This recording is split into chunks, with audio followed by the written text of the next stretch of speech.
I've been asked to mainly talk about the 2021 census and what may be happening and what could alter that. Did any of you see question time this week? Yeah. It was, for those of you who didn't see question time, it was the only question time I've ever thought I wish I was there, because I had a whole section of question time discussing the census and discussing ethnicity and the ethnic question, where the panel members on question time decided that they shouldn't be asking this question because they couldn't see the point of it. So, and also, if you looked at the tweets and the Twitters, you'll see hardly anybody defending having a census there. Nobody pointing out that you can't do stop and search statistics, that you can't look at how many people the police employ, that you do all the kind of things you can't do. There's a general misunderstanding that the census provides our denominators for doing huge numbers of things. And I hadn't realised how little this was known. This talk is largely about Francis Maud. So we're going to have lots of pictures of Francis Maud as I go through this. He's a Cabinet Office Minister who announced shortly after becoming Minister, shortly after May 2010, that he couldn't see the point in the census and we should get rid of the next one. You may not have heard of this, as he said this. The reason you didn't hear of it was that ONS managed to shut him up fairly quickly because the 2011 census publicity campaign was underway. Luckily, the election was held late enough in May 2010 that it wasn't possible to cancel the 2011 census. I've heard several reports from people that say that if that election had been held just a couple of months earlier, there would have been enough time to cancel 2011. And apologies to people who were at the BSPS, a lot of these slides are from that, if you were there. But if you were not there, you've got to try and spot Francis. What they will do now is they won't say they're going to cancel the census, because they're not that stupid, at least after a few months of planning they're not that stupid. What they'll say is we're still going to have a census in 2021, but it won't be quite like the census you're used to. It won't include enumeration or knowing about small areas. It'll be rather like a survey, I suspect. And there's a consultation out at the moment about getting rid of the small area statistics. In other words, not having a proper census in 2021. How do you defend the census? I am going to keep to time, which means I'm not going to be able to describe these, and also Janet asked me not to speak as fast as I normally speak, so I'll try not to do that. If you are trying to defend the census, you have to show that there was a reason for having it, that what we wouldn't know if we hadn't had the 2011 census. Well, for me, the 2011 census showed us there were more people here than we thought there were here, 500,000 more. That was something of a surprise to me, which I'll say more about. These two slides are just for Becky Tunstall, who's in the audience. When ONS released the census figures, they tried to show that they thought they were safe by looking at the average household size and saying, look, it's gone stable the last three censuses. But they released this little graph earlier by mistake. This is very nerdy, but we're at RATSTAT, so you're allowed to do this. And this little graph is interesting because it suggests that there's a potential for issues about 2011 census. If you're interested, the slides will be available later. Somebody should look at this. There is a general question of whether the census has counted more people than we thought there were, because the people really are here, but they're also in another country as well, because they're moving between countries. And I have a suspicion that's happening. But without the census, we couldn't even begin to have that debate about the accuracy of our numbers. Do people have more than one address? Are they counted in more than one place? The Scottish census has come out, and it has almost 100,000 more people than were thought to be living in Scotland. That's extremely interesting. Scotland was declining in many places in population. The extra people are mainly female, probably highly educated, mainly in London. Without the census, we wouldn't know that.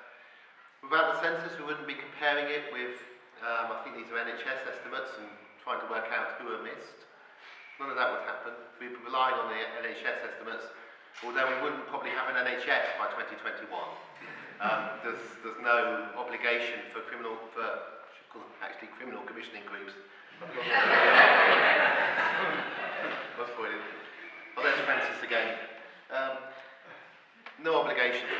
register everybody like PCTs used to have, and so on. And there's another one of these kind of comparisons about people trying to work out what's going on, which we couldn't have without the census. We wouldn't largely know. I'm going to skip off error rates. This would all go away. All these kind of concerns of what's your sampling error on the census. Forget all that if you don't have a census. These are the geographical error rates of the census. They're very low, probably too low. But again, that'll be a historical interest, the idea to worry about that so much. I wrote this text before the figure was released in June, the census figure, about what I would interpret the census results as meaning depending on how they came out.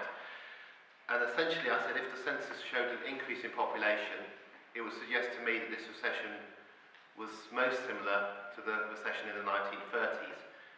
The reason for that is this little graph, which you won't have enough time to see, but the essential thing is that in general, in the 1970s, 80s, and 90s recessions, this country tended to have emigration. You leave a country where there are no jobs, that makes sense to do.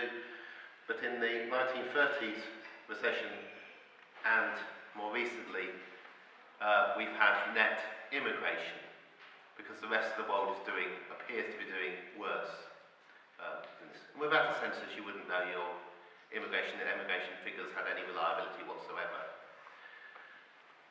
The two censuses before 2011 showed us that we were over 100% wrong with our mid-year estimates for the changes that had occurred in 10 years.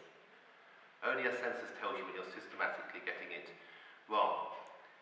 But if you're heading towards a night watchman state, where you don't really care about knowing how many people there are, because most people don't matter that much, unless they work hard enough to matter, you don't worry about these kind of issues. In fact, it might be relatively easy if you made a promise to the electorate that you're going to cut immigration down to tens of thousands. If you stop measuring things properly, you can claim you have done that. I'll skip over that slide about where the extra people are. This is interesting to me because what the census seems to confirm are the figures that Angus Madsen did and his colleagues did after he died, that the United Kingdom is out of step with all these other countries. It's not just population is going up in the UK, particularly in London. There's an ever so slight acceleration. And you need the census to know that that looks like it's true. Something very strange is happening here. Everywhere else, population is either going down or the increase is decelerating. I'm just trying to make you the case for having a census. Here's a lovely little diagram produced by Stefan Moritza. This is like a kind of Hans Rosling one that's been frozen in time, so you don't have to watch Hans running across the screen to understand it. And the point of this is just to show you that the UK looks strange. You see that our little worm is going the wrong way, a bit like Russia. And I'll zoom in there. This is our baby boom, our current baby boom, fertility going up. But if you're trying to understand it and put it in the context, you need to know that these figures are at least reliable. Now, if you remember, the census found an extra 300,000 young women coming into the country. Young women we didn't know were here, but we know about the babies. So I'll give you... And there's the baby boom again, just to say. We need to know if this is right. London's heading... London's in the UK is heading 1.9 children. London has more babies per couple than Istanbul. All these things you would have no sense that they were at all reliable without having a census. You would spend your whole time arguing about the statistics much more than having this decennial kind of check where, for somebody like me, I go, okay, yes, more people actually have come to this country. It looks like that. Say, yes, people are having these numbers of children. You've got some kind of sense that what you're talking about is actually true, and you can look over a period. It's going to be interesting to post-mortem, if you like, of the new Labour years between 2001 and 2011 and see what's changed. What wouldn't we know if we hadn't had a census, and do we really need to know it? The first work that came out from the census statistics that were not the one number was produced by Stephen Givaz and Lily Simpson within a week. This is a record. Within a week of the area statistics being released in December, they produced a series of reports for the Boundary Foundation here in York, showing that every ethnic and religious group in Britain had become more spread out apart from Jewish people in London. And the only way in which Jewish people became less spread out was by having more babies, which is a way of appearing to concentrate. The 1971 census, it took until 1978, I think, before we got anything published. So analysis in a week is incredibly good. The bad news is that the papers largely completely ignored this.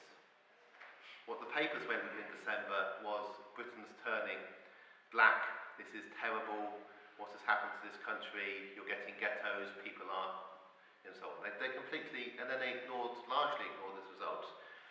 But those results will still end up influencing what is understood, and the stories in the newspapers will slowly die. Much later, about 5 times as late, because it took us to the end of January, Ben Hennig and I had a look for London at some things. I'll show you a map in a minute. But the census is showing us, or helping us to confirm, that housing tenure is polarising. Owner occupation is going down. We're heading back towards, I call it Rachman style. The census doesn't ask enough questions, so we can know if it's Rachman style landlords. But we're certainly heading towards matched private landlords again. Kensington and Chelsea has gone down in population. In the middle of that city, that's going up in population. All the life expectancy and mortality trends. We have no way of interpreting what's going on with health statistics without the census telling us about the denominator. And also helping to tell us whether people stopped leaving spearhead groups or not. I'll shut up. But you get an idea. The census is required to give you a sense of which direction things are going in. The last time for certain age groups of the population, mortality rose absolutely in Britain was in the 1930s. So you want to look out for it rising again, possibly now. We've had our first absolute rises in mortality counts for I think over 10 years in the last 12 months. Nobody's analysed these properly to try to work out to what extent these are associated with the cuts. The immediate thing you think when you know you've had 1-2% rises in mortality, mainly amongst the elderly, absolute increases, is it's people living in a little bit more fear of the home they live in being shut, of things going wrong. The Meals on Wheels just not turning up enough days on time to make life a little bit more. But you're only going to know that you need to look at that, and you're only be able to get away from the individual stories of tragedy to statistics saying the cuts are killing people with this kind of data. Why are they proposing to cut the 2021 census? It's been proposed to cut as part of a much larger set of cuts. These are the IMF figures for the planned cuts in Britain.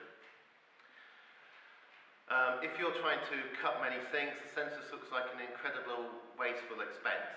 It's very hard to get the census to be popular again, to get people to want to have it. The reason Francis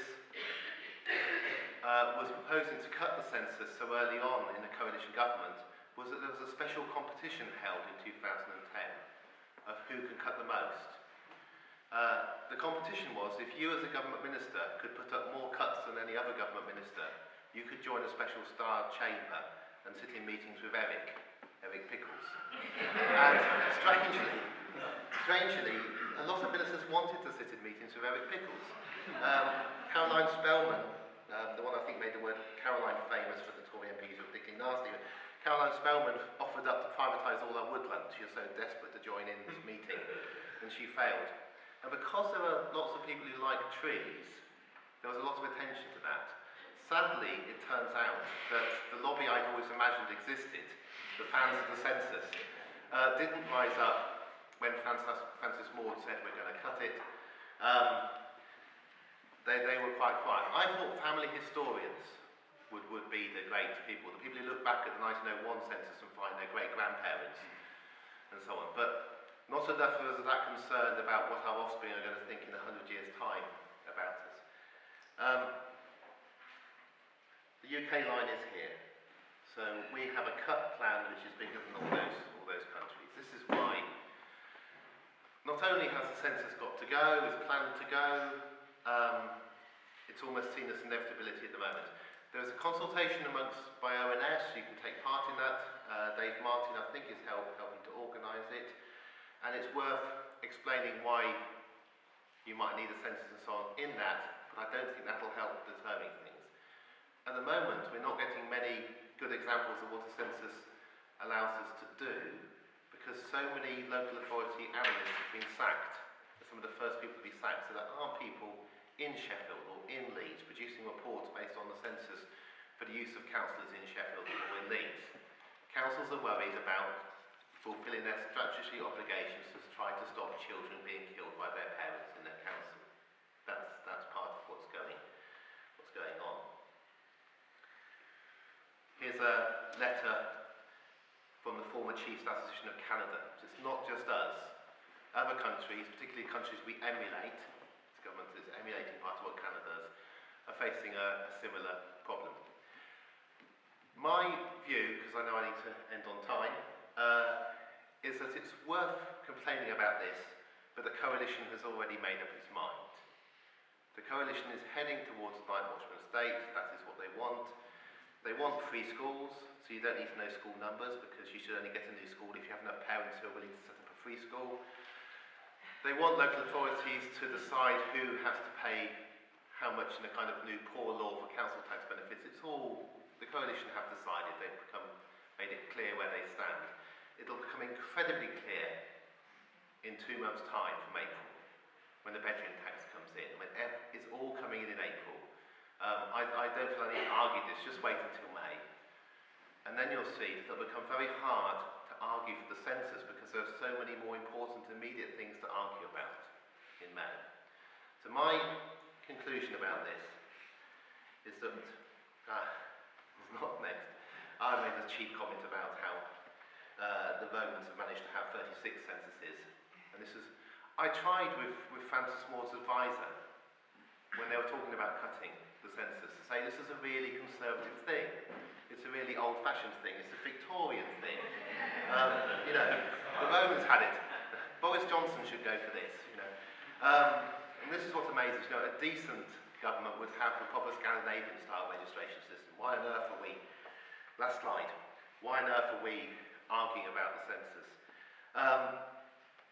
If you want to do a job about the census, by all means take part in the current consultation to try and get the small area stats back. But more importantly, I think you need to work on the Labour and the Green parties to see that there's a reason for it and they need to have it. If the Labour Party quietly decides that this is an unnecessary expense, one that they cannot see, then I think you've lost it. The 2021 census will go. I've put microchips down there scurrilously, why should you worry about it? It won't necessarily be microchips, it'll just be for the very poor people who go to prison, they have a microchip inserted. It'll be Experian being handed the government contract, which is the kind of, you know, non-physical version of microchipping us all. That's what you're going to get if you don't have a census in 2021. And if you don't like Experian, you need at least the Labour and the Green Party to see there's a good reason to want to bring a census or even something better back. Thank you very much.